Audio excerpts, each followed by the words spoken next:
모세는 1장부터 3장까지 광야의 삶을 회고합니다. 광야에서 이스라엘 백성은 매우 충동적으로 하나님께 반응했습니다. 길이 어려우면 불평하고, 마실 것이 없고 그리고 먹을 것이 부족하면 하나님 앞에 원망을 했습니다. 결국 하나님이 우리를 미워하셔서 광야에서 죽게 하시는구나 라고 이렇게 외쳤습니다. 하나님의 선하심을 믿지 못한 것입니다.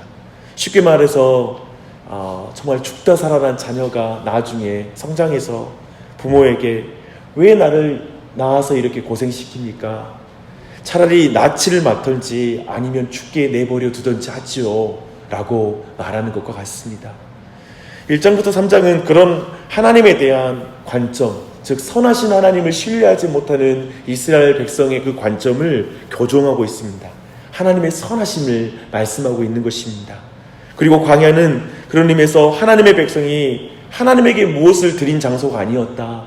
광야는 늘 하나님이 너희에게 베푸는 장소였다라는 걸 말하는 게 바로 중요한 내용이었습니다. 우리도 그렇죠. 이 광야의 길에서 우리가 주님께 뭘 드렸다는 게 아니라 늘 이곳에서 주님께 받았다는 사실을 기억하는 것, 그것이 너무나 중요합니다. 그렇게 선하시다는 사실을 알려준 것입니다. 이렇게 과거를 회상함으로 말미암아 이제 미래를 향해서 나아가도록 하는 게 신명기입니다. 늘 돌아봄을 통해서 바라보게 되지 않습니까? 그래서 그 일을 하는 것이죠. 이제 4장에서 모세는 크게 두 가지를 말하고 있어요.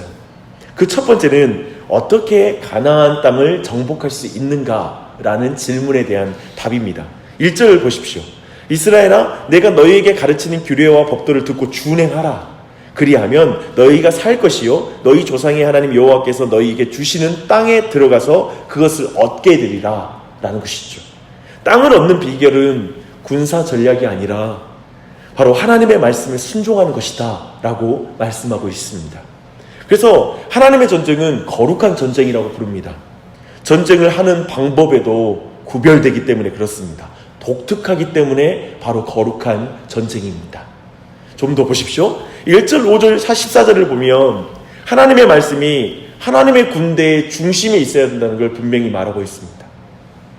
2절을 보면 여기에 아무것도 가감해서는 안 된다고 또 말씀하고 있어요. 생각해 보십시오.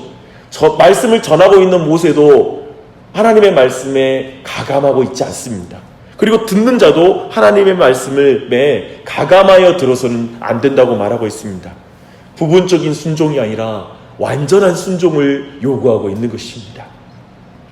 말씀이 중심이 될 때 이제 하나님의 군대는 무슨 일이 벌어지냐면 하나로 묶이는 역사가 나타나요. 그래서 10절 말씀이에요. 나를 위하여 백성을 모으라. 내가 그들에게 내 말을 들려서 라고 말합니다. 오늘날에도 동일합니다. 교회를 하나로 만드는 것은 진리입니다. 교회를 하나로 만드는 게 좋은 레크레이션 프로그램도 아니고 좋은 친교 모임도 아닙니다. 오직 하나님의 진리인 줄 믿습니다. 반대로 교회를 깨뜨리는 건 뭘까요? 하나님의 말씀에 불순종하는 게 교회를 깨뜨리는 거예요.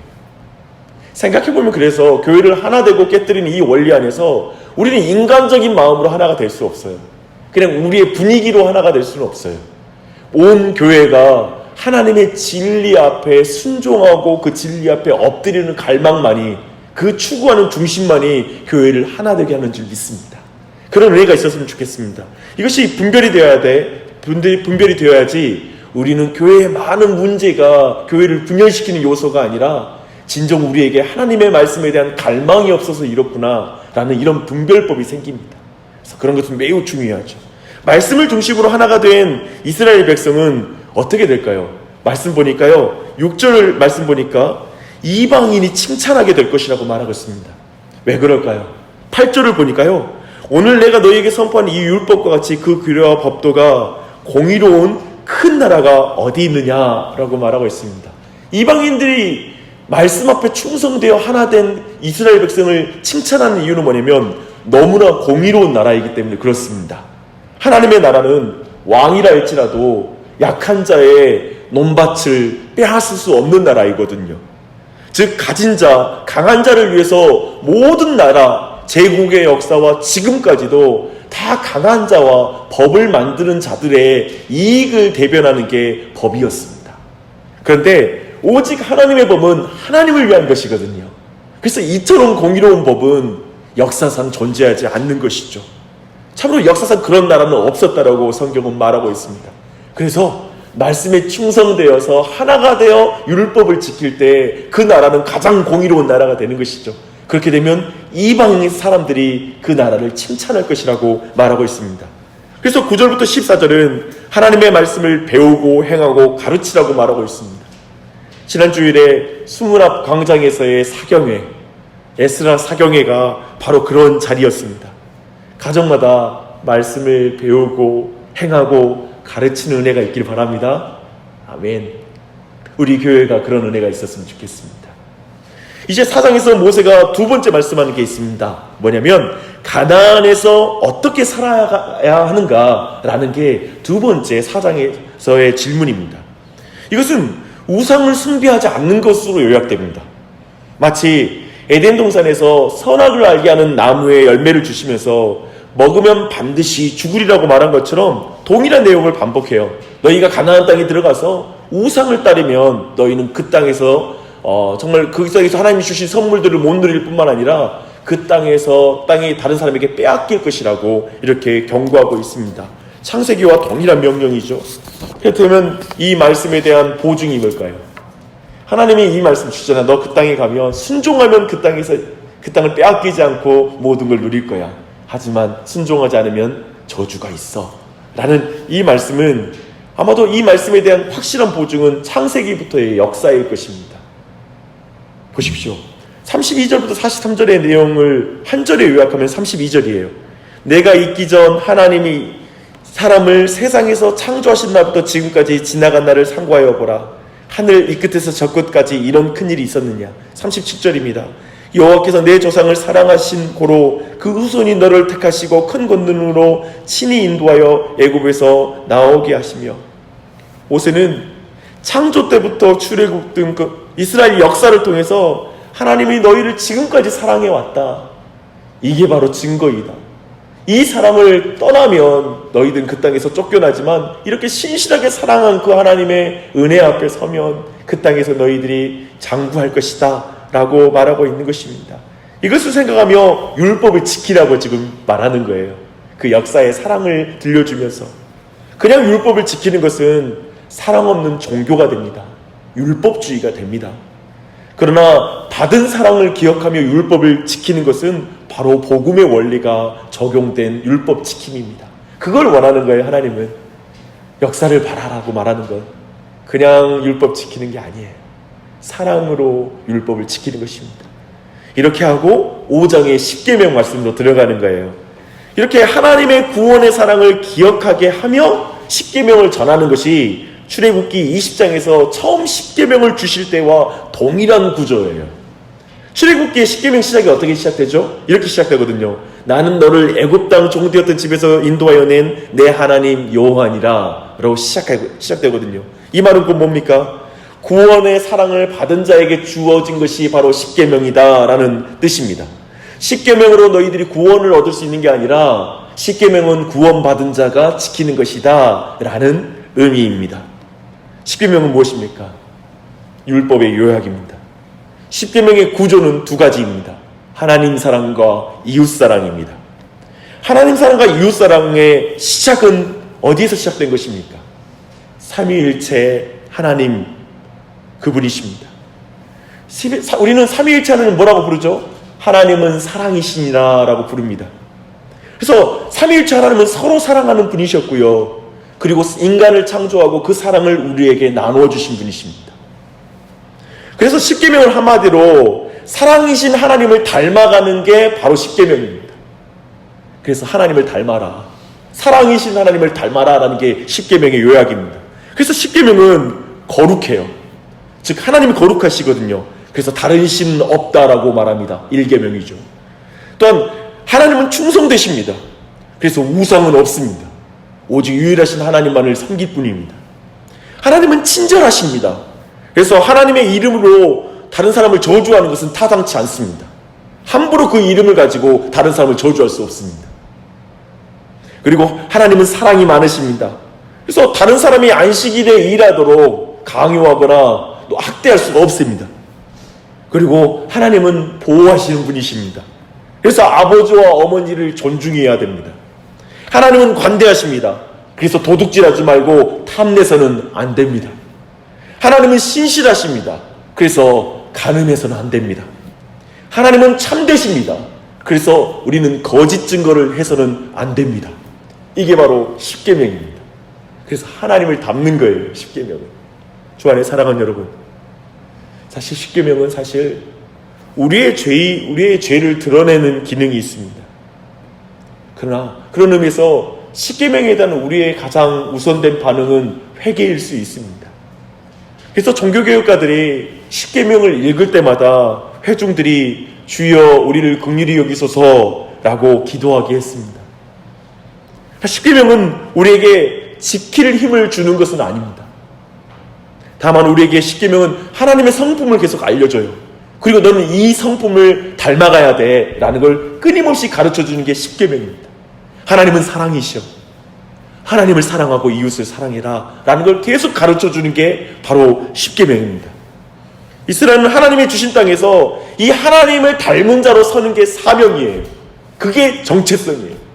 그래서 하나님 우리를 구원하셨죠. 우리 교회를 세우신 목적, 그리고 우리를 믿는 사람으로 부르신 목적은 뭐냐면 사랑이신 이 하나님을 닮아가기 위해서 십계명을 지킴으로 더욱 닮아갈 수 있도록 우리를 인도해 주시는 것입니다. 그래서 자연스럽게 이제 우리는 6장의 내용을 이해할 수 있습니다. 6장 가득 채운 신명기의 핵심적인 마음을 느껴볼 수 있도록 제가 말씀을 여러 가지 뽑아봤어요. 2절 3절입니다. 곧 너와 내 아들과 내 손자로 평생에 내 하나님 여호와를 경외하며 내가 너에게 명한 그 모든 규례와 명령을 지키게 하기 위한 것이며 또 내 나를 장국케 하기 위한 것이라. 이스라엘아 듣고 삼가 그것을 행하라. 그리하면 내가 복을 얻고 내 열조의 하나님 여호와께서 내게 허락하신 것 같이 적과 끓이 흐르는 땅에서 너의 수요가 심히 번성하리라. 18절 19절 여호와의 보기에 정직하고 선량한 일을 행하라. 그리하면 내가 복을 얻고 여호와께서 내 열조에게 맹세하사 내 대적을 몰수히 내 앞에서 쫓아내리라 하신 아름다운 땅에 들어가서 얻으리니 여호와의 말씀과 같으니라. 24절 여호와께서 우리에게 이 모든 규례를 지키라 명하셨으니 이는 우리로 우리 하나님 여호와를 경외하여 항상 복을 누리게 하기 위하시며 또 여호와께서 우리로 오늘날과 같이 생활하게 하려 하심이라. 25절 우리가 그 명하신 대로 이 모든 명령을 우리 하나님 여호와 앞에서 삼가 지키면 그것이 곧 우리의 의로움이니라 할지니라. 십계명을 주시고 율법을 주신 목적이 뭐냐면 내 백성을 행복하게 하기 위하여, 내 백성에게 복 주기 위하여, 내 백성을 의롭게 하기 위하여, 내 백성을 멋지게 살게 하기 위하여. 이게 하나님의 법을 주신 목적이에요. 우리에게는 너무 무거운 것 같고 못 지켜서 죄책감을 주는 것 같은 법이 아니라 사실 우리를 더욱 온전하게 하고 행복하게 하기 위해서 신명기를 볼 때 이걸 주목해야 돼요. 이 법은 나 행복하라고 주신 거야. 나 복 주시려고 주신 거야 라는 그 중심을 잃어서는 안 됩니다. 하나님의 백성이 들어가 누릴 행복을 말하고 있는 게 신명기의 말씀입니다. 그래서 신명기는 몇 가지를 말하고 있어요. 첫째, 우리는 하나님을 경외해야 한다고 말하고 있습니다. 2절, 13절, 14절. 둘째, 말씀하시는 것을 행해야 된다고 말하고 있어요. 1절, 3절, 18절. 신명기에 행하라는 명령이 50회 나옵니다. 50번이나 행하라고 말하고 있어요. 굉장하죠. 셋째, 여호와를 사랑해야 됩니다. 4절과 5절. 넷째, 가르치라고 말하고 있습니다. 너무 중요해요. 그래서 4절부터 9절의 내용, 쉐마 말씀이라고 말하고 있습니다. 이스라엘아 들으라. 우리 하나님 여호와는 오직 유일한 여호와시니 너는 마음을 다하고 뜻을 다하고 힘을 다하여 내 하나님 여호와를 사랑하라. 오늘 내가 내게 명하는 이 말씀을 너는 마음에 새기고 내 자녀에게 부지런히 가르치며 길에 앉았을 때든지 길을 갈 때든지 누워있을 때든지 일어날 때든지 이 말씀을 강론할 것이며 너는 또 그것을 내 손목에 매어 기호를 삼으며 내 미간에 붙여 표로 삼고 또 내 집 문설주와 바깥문에 기록할지니라. 사랑하는 여러분, 하나님의 말씀을 경외하고 말씀을 행하고 말씀을 사랑하고 말씀을 가르치고 그리고 마지막으로는 뭐냐면 말씀을 기억하십시오. 너희가 가나안 땅에 들어가서 하나님의 복을 받고 누릴 때 말씀을 잊어버리지 마. 그때 말씀을 기억해라 라고 말씀하고 있습니다. 은혜로운 복을 받을 때 망각하지 말라고 말씀하고 있습니다. 오늘 말씀 가운데 정말 율법을 주신 선한 하나님의 의도를 잃지 않고 붙잡는 신앙이 되시기를 바랍니다. 기도하실 때 하나님의 말씀이 우리 삶의 중심이 되게 해달라고 기도하고, 하나님을 경외하고 말씀을 행하고 말씀을 사랑하며 그 말씀을 부지런히 가르치는 우리 가정이 되도록, 교회가 되도록 함께 기도했으면 좋겠습니다. 기도하시겠습니다. 하나님 아버지, 짧은 시간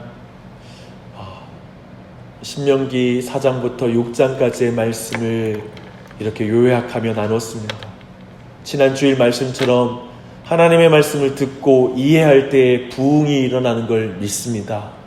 조금이라도 이 말씀이 주님 우리 자신과 온 교회에게 유익이 되어 주의 말씀을 이해함으로 말미암아 하나님의 음성을 듣게 해주시고, 그 말씀 앞에 듣고 행할 수 있는 은혜를 베풀어 주시옵소서. 행하라고 주님이 말씀하시는데 듣기만 하고 행하지 못하면 교만해지고, 그리고 그것으로 더 사랑이 없어지는 줄 믿습니다. 듣고 행함으로, 우리가 사랑을 행함으로 말미암아 하나님을 더 닮아갈 수 있도록 은혜 베풀어 주시옵소서. 오직 주의 말씀을 배움이, 주의 말씀을 우리의 중심의 삶이 오직 사랑이신 하나님을 닮음으로 말미암아 온 땅 가운데, 이웃 가운데 사랑이신 하나님을 드러내는 것이 우리의 사명인 줄 믿습니다. 우리가 하나님 많이 닮은 사람이 될 수 있도록 이 한 날도 붙잡아 주시고, 화나는 순간, 그리고 우리를 흥분하게 하는 순간, 그리고 누군가를 미워하게 되는 순간에 오늘 이 말씀 기억나게 해주시고, 이 말씀의 능력, 오직 성령의 도우심 가운데 이 말씀을 온전히 지킬 수 있도록 은혜 베풀어 주시옵소서. 미워하는 사람 없게 해주시고, 원망하는 사람 없게 해주시고, 그리고 마음에 다친 마음 없도록 은혜 베풀어 주셔서 저희가 이웃과 그리고 하나님을 더욱 사랑할 수 있도록 은혜 베풀어 주시옵소서. 예수님을 더 닮아감으로 말미암아 이 한 날도 주님을 기쁘시게 하는 한 날이 되길 간절히 기도합니다. 특별히 우리 교회 다음 세대를 기억해 주시고, 우리가 부모된 자로서 끝까지 자녀들에게 부지런히 말씀을 가르치는 자가 되게 도와주시고, 그리고 그 말씀을 순종하는 사람으로 먼저 본을 보일 수 있도록 은혜 베풀어 주시옵소서.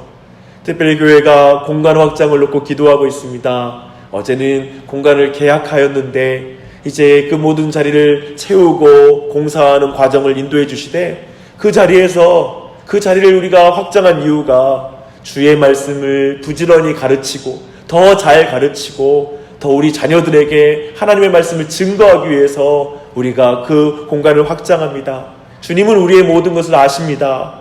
주님께서 그 모든 과정을 통해 역사하시고 하나님의 말씀이 더욱 이 교회에 흥왕할 수 있도록 은혜 베풀어 주시옵소서. 이 아침에 소원을 가지며 기도하는 지체들에게 은혜 베푸시고, 기도할 때 한 사람 한 사람의 기도를 도와주시기를 예수님의 이름으로 간절히 기도합니다. 아멘.